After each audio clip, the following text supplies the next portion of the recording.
Hi guys, welcome to cherry explains. तो मुज़िम हानिम ना वो फ़ोटो लेकर खड़ी होती है मुराद की, और वहीं पर आ जाती है मिर्ज़ान की मॉम। तो जैसे ही मिर्ज़ान की मॉम वहाँ पर आती है ना, तो वो बोलती है कि तुम यहाँ पर क्या कर रही हो, हाँ, और इस फ़ोटो के साथ तुम क्या कर रही हो, और उससे ना वो फ़ोटो खींच लेती है।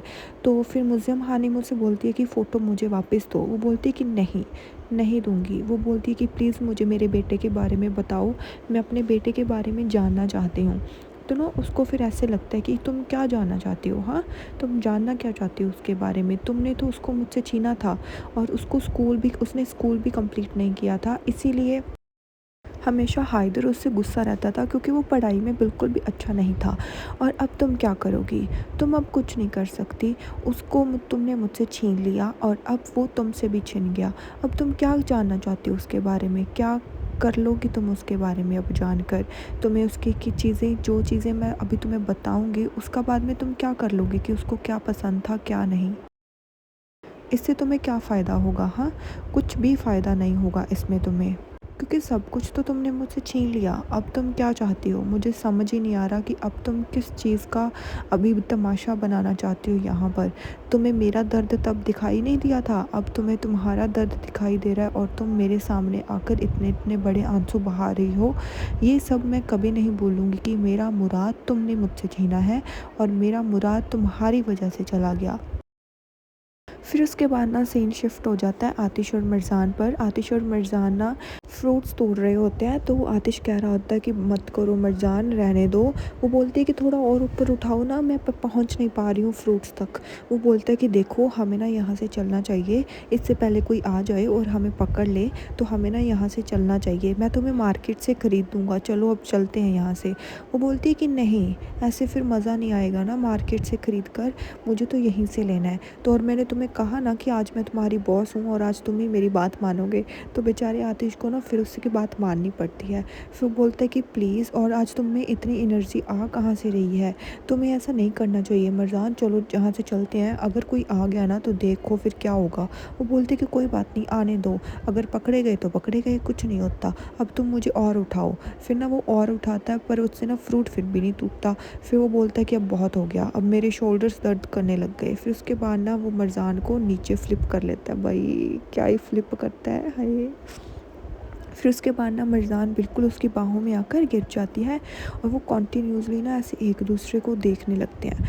फिर जैसे मतलब वो देखने लगते हैं ना, वो दोनों एक दूसरे की आंखों में खो जाते हैं। फिर फाइनली वो नीचे मतलब आ जाती है मिर्ज़ान। वो बोलती है कि तुमने मुझे नीचे क्यों उतारा? वो बोलते हैं कि मेरे कंधों में दर्द होने लग गया था तुम्हारी वजह से।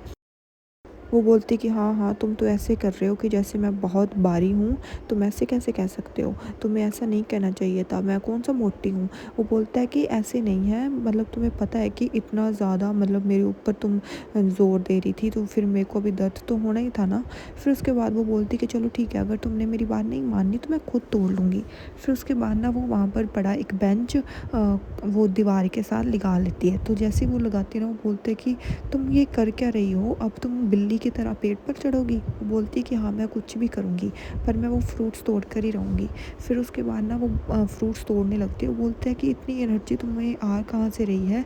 देखो, चलो यहाँ से चलते हैं, कोई ना कोई आ जाएगा और हम पकड़े जाएंगे। वो बोलती कि तुम इतना डर क्यों रहे हो? कुछ नहीं होगा, मैंने कहा ना, कुछ नहीं होगा। अगर पकड़े भी गए तो फिर क्या होगा, हम भाग जाएंगे। तभी ना वहाँ से कोई लेडी आवाज़ लगाते हुए आती है कि कौन है वहाँ पर, कौन है वहाँ पर? तो वो आतिश ना वहाँ पर देखने लगता है, और फिर मिर्ज़ान को बोलता है कि देखो, कोई आ गया। फिर ना आतिश जल्दी से ऐसे मर्जान को पकड़ता है, उसको वो बेंच से नीचे उतारता है। तो मर्जान ना उसका हाथ पकड़ के वहाँ से मतलब आतिश को भाग के भगा कर ले जाती है। फिर वो बोलती है कि मर्जान, अब तुम छोटी बच्ची नहीं हो, अभी भी तुम ये कर रही हो। फिर तभी सीन शिफ्ट होता है आतिश और मर्जान पर।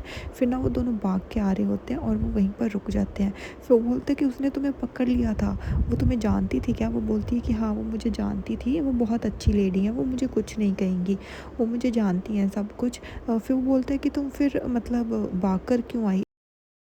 तो ना मरजान उससे कहती है कि तुम फ़िक्र मत करो, वो कुछ नहीं मतलब कहेगी। वो बोलते कि फिर हम उनसे फ्रूट वैसे ही ले सकते थे, तो हमने ऐसे दीवार पर चढ़कर क्यों मतलब फ्रूट्स लेने जाए। वो बोलती है कि तुम्हें मज़ा आया ना, ये सब मैंने तुम्हारे लिए किया क्योंकि मैं चाहती थी कि तुम भी ये चीज़ एक्सपीरियंस कर सको। इतना सुनती ना आतिश उसकी तरफ देखने लगता है और वो बहुत ज़्यादा से खुश हो जाता है। वो बोलता है कि सच में? वो बोलती है कि हाँ। कहती वो बोलती है कि मेरे को पता है कि तुमने ऐसी चीज़ कभी एक्सपीरियंस नहीं की है, तो ये चीज़ ना मैं तुम्हारे लिए करना चाहती थी। और मुझे पता है कि तुम आज तक जो भी मुझे स्टोरी ऐसी बताते थे वो खुद ही बना लेते थे और खुद ही बता देते थे। फिर आतिश ऐसे स्माइल करने लगता है, फिर बोलता है कि हाँ, मेरे को पता है कि मेरी बीवी मतलब सब कुछ समझती है। फिर उसके बाद ना मरजान उसको बोलती है कि मतलब अब मुझे बताओ कि तुम्हें अच्छा लगा यहाँ वहाँ पर जाकर या फिर नहीं अच्छा लगा। जल्दी से मान लो कि तुम्हें मतलब बहुत अच्छा लगा, और मैं तुम्हें ये झूठ बोलने की तो कोशिश भी मत करना, क्योंकि तुम्हें पता है कि मैं तुम्हें कितने अच्छे से जानती हूँ और तुम्हारा झूठ मैं मिनट में पकड़ लूँगी। फिर वो बोलते हैं कि हाँ, मेरे को बहुत अच्छा लगा और ये मेरे लिए बहुत अच्छा एक्सपीरियंस था। फिर उसके बाद ना वो बोलता है कि आज के लिए इतनी एक्साइटमेंट बहुत है या फिर तुम और कुछ करना चाहती हो? क्या हम घर पे वापस चलें? तो मरजान कहती कि नहीं, अभी नहीं, आज का दिन ख़त्म नहीं हुआ आतिश फ़रहान, आज तो तुम्हें और भी बहुत सारी चीज़ें करनी है। वो बोलता है कि क्या हुआ, अब और क्या करना है, अब और क्या बाकी रह गया? वो बोलती है कि ये कार की डिग्गी में है जो हमें अब और करना है। वो बोलता है कि कार की डिग्गी में? कार की डिग्गी में क्या है? तो वो कार की डिग्गी खोलती है, उसमें ना एक पतंग रखा होता है। तो वो बोलती है कि मुझे आज पतंग उड़ाना है। तो फिर ना मतलब आतिश पतंग देख कर ही मतलब स्माइल करने लगता है। और फिर हमें एक फ्लैशबैक दिखाया जाता है जब आतिश ना छोटा था, तब वो पतंग उड़ा रहा था और पीछे से मरजान भाग कर आ रही थी। फिर जैसे ही मरजान वहाँ से भाग कर आती है ना, तो वो बोलती है कि इलुल कहाँ पे है? तो वो बोलता है कि इलुल को आज बुखार चढ़ा है और वो सो रही है। फिर ना मतलब मरजान वो पतंग की तरफ देखने लगती है, तो वो बोलती है कि वो क्या है? मतलब वो क्या उड़ रहा है वहाँ पर? वो बोलता है कि ये एक काइट है, तो तुम्हें उड़ाना है क्या काइट?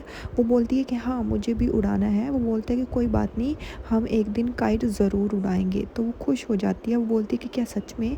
क्या तुम सच में मुझसे मुझसे मतलब ऐसा काइट बना कर दोगे और इतना ही कलरफुल?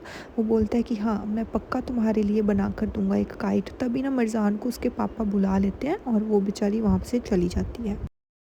फिर उसके बाद ना मरजान आतिश को बताती है कि उसने आज तक भी मतलब पतंग कभी नहीं उड़ाया है, तो आज आज हम दोनों इकट्ठे मिलकर पतंग उड़ाएंगे। तो आतिश फिर उसकी तरफ ऐसे देखने लगता है और मरजान ना मुस्कुरा रही होती है। तो फिर वो मरजान को कहता है कि चलो फिर उड़ाते हैं। फिर उसके बाद ना वो मतलब पतंग पकड़ लेती है और आतिश उससे पूछता है कि क्या तुम रेडी हो? वो बोलती है कि हाँ, मैं रेडी हूँ। और वो दूर हो जाता है उससे और उधर मरजान उस मतलब पतंग पकड़ लेती है और वो बोल रहा होता है 1 2 3 एंड तभी मरजान ना वो पतंग छोड़ देती है ते और ना फिर वो पतंग उड़ जाता है। फिर उसके बाद वो दोनों बहुत ज़्यादा खुश होते हैं और बहुत मतलब हैप्पीली सारी मोमेंट्स अपनी इंजॉय कर रहे होते हैं। और गाइस मेरे को ऐसे लग रहा है कि इनकी लाइक हैप्पी एंडिंग नहीं होगी, मतलब मेरे को ऐसे लग रहा है, क्योंकि जो जो सीन्स अभी ये हमें खुश करने के लिए दिखा रहे हैं ना, इसके बाद ये इतना ही रुलाएंगे हमें।